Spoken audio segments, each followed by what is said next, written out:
We've come back to the Garage Build Bike booth. Again, that's still a tongue twister. And I'm here with Chris Callan from CycleSource magazine. Chris, so this is the first year that we've done something like this in terms of inviting garage build builders into the Donnie Smith Show as amateurs to show off what they've got.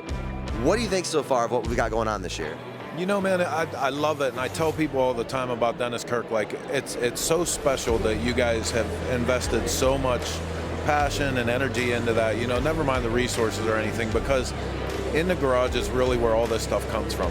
The ideas, the creativity, the inspiration, everything is born out of the garage. Yeah. And you got to know that a lot of these guys, you're not doing this for business, right. You know, so the credit goes to your company for that. But then when we talk about this region of the country, there's something about this region, the northern Midwest, that, like, I don't know if it's the winter season, that guys are just, they're looking for stuff to do, but really some of the greatest innovations in custom motorcycling have come out of this part of the country. Yeah. And this show is testament to that, but you guys at the same time paying homage to where all this starts, and it really does. Like, there's as much talent in this booth here as you'll see out here too. 100%. Like some great bikes, man. There's a Knuckle in here, there's a killer Pan, M8 chopper we were just talking about. Like, who is chopping brand new M8 motorcycles? There's 2 or 3 of them I know of in the whole country, you know?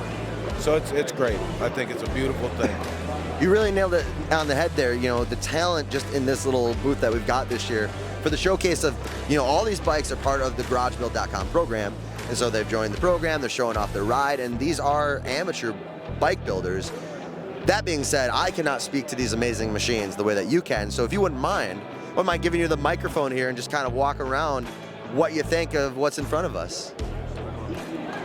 All right, so first and foremost, we have to go to the other side, because the absolute belle of the ball is the Knucklehead. And there's such a great story behind that Knucklehead. These two showed up, and apparently the cat that has these bikes has something like 26 of custom motorcycles of these kind of bikes, this caliber.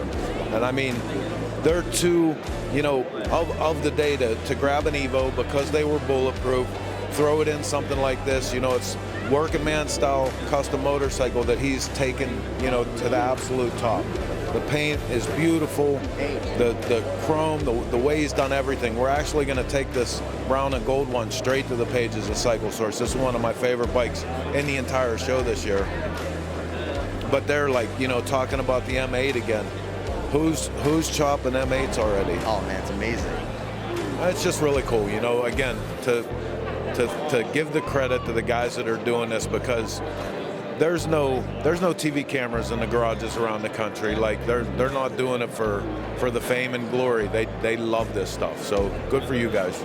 Oh no, well, thank you, Chris. I mean, just so everyone knows, without Chris and Heather over at CycleSource magazine, Garage Build really doesn't happen. So we really appreciate you guys. They don't just do it here at Donnie Smith. They take this around the country for Daytona, Sturgis, where we have 2 of our open shows for people to show up at, plus everything that happens throughout the year. These bikes, a lot of these people tend to make their ways into your magazine, just really bringing full circle, you know, that labor of love, the grassroots, what it takes to make an in your garage bike, and just the labor of love. And, you know, we've seen guys like one of our 2-time Garage Build winners in Daytona, Ray Yanis. He's elevated to the level of, like, a known national builder now, you know what I mean? So, like, yeah, the program with all this talent that's in it, and, you know, keeping track of everybody, it's really made a great community. Chris, man, thanks for talking with us. We appreciate it.